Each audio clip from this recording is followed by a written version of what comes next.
এবারে আরো লক্ষ্মীর ভান্ডার নিয়ে বিরাট ঘোষণা মমতা বন্দ্যোপাধ্যায়ের। জানেন ঠিক কতটা বাড়লো ভাতার টাকা? না জানলে এখনই দেখে নিন মাস গেলে কত ঢুকবে অ্যাকাউন্টে, তা একবার যাচাই করে নিন। রাজ্য সরকারের চালু করা জনদরদি প্রকল্পগুলির তালিকায় জনপ্রিয়তার শীর্ষে রয়েছে লক্ষ্মীর ভান্ডার। এই প্রকল্পের হাত ধরে মাসে মাসে লক্ষ্মী আসে বাংলার মা বোনেদের ঘরে ঘরে। রাজ্যের মহিলাদের আর্থিক সহায়তা প্রদানের উদ্দেশ্যে গত বিধানসভা ভোটে জয়ের পর এই প্রকল্প চালু করা হয় সরকারের তরফে। চলতি বছরে এই প্রকল্পে টাকা বাড়িয়েছে রাজ্য সরকার। এরই মধ্যে বছর শেষে এসে লক্ষ্মীর ভান্ডার নিয়ে বড় ঘোষণা করলেন মুখ্যমন্ত্রী মমতা বন্দ্যোপাধ্যায়। বৃহস্পতিবার নবান্নে সাংবাদিক বৈঠক করে মুখ্যমন্ত্রী জানান, এবারে লক্ষ্মীর ভান্ডারে নতুন করে যুক্ত হচ্ছে আরো 5 লক্ষ মহিলার নাম। ডিসেম্বর মাস থেকে লক্ষ্মীর ভান্ডারের নতুন উপভোক্তাদের ব্যাংক অ্যাকাউন্টে ভাতার টাকা ঢুকে যাবে। আগামী মাস থেকে রাজ্যের 2,21 লক্ষ মহিলা এই সরকারি প্রকল্পের সুবিধা পাবে। এদিকে নবান্নে প্রশাসনিক বৈঠক থেকে মুখ্যমন্ত্রী বলেন, সরাসরি মুখ্যমন্ত্রী এবং দুয়ারে সরকারের মাধ্যমে লক্ষ্মীর ভান্ডারের জন্য অনেক নতুন আবেদন এসেছে,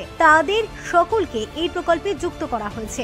নতুন উপভোক্তার সংখ্যাটা 5,07,000। এর ফলে এবার রাজ্য সরকারের বাড়তি খরচ হবে 54,000 কোটি টাকারও বেশি। সব মিলিয়ে লক্ষ্মীর ভান্ডারের খাতে রাজ্যের খরচ হবে 625 কোটি 20 লক্ষ টাকা। এতদিন লক্ষ্মীর ভান্ডারে অনুদানের পরিমাণ ছিল 48,490 কোটি টাকা, এবারে তা বেড়ে হলো প্রায় 55,000 কোটি টাকা। এই নিয়ে মুখ্যমন্ত্রী বলেন, অন্য রাজ্যে অনেক ক্রাইটেরিয়া থাকলেও এখানে সেসব নেই। একটা পরিবারে যদি 4 জন মহিলা থাকে তাহলে 4 জন এই লক্ষ্মীর ভান্ডার পাবেন। বাংলার সব মেয়েরা এই প্রকল্পের সুবিধা পায়, এটাই আমাদের গর্ব। সবার প্রথম পশ্চিমবঙ্গই লক্ষ্মীর ভান্ডার প্রকল্প চালু করেছিল, এখন অন্য রাজ্যগুলির কাছেও বাংলা মডেল হয়ে গিয়েছে। প্রসঙ্গত 2021 সালে শুরুর সময় এই প্রকল্পের আওতায় মাসিক 500 টাকা করে ভাতা পেতেন রাজ্যের মহিলারা। তারপর ধীরে ধীরে বেড়েছে ভাতার পরিমাণ। বর্তমানে এই প্রকল্পের আওতায় তপশিলি জাতি ও উপজাতি সম্প্রদায়ের মহিলারা মাসে 1200 এবং সাধারণ সম্প্রদায় অর্থাৎ জেনারেল ক্যাটাগরির মহিলারা 1000 টাকা করে পান। 2026 সালে বিধানসভা ভোট রয়েছে এ রাজ্যে। তার আগে এই প্রকল্পে ফের টাকা বাড়তে পারে বলে চর্চা চলছে।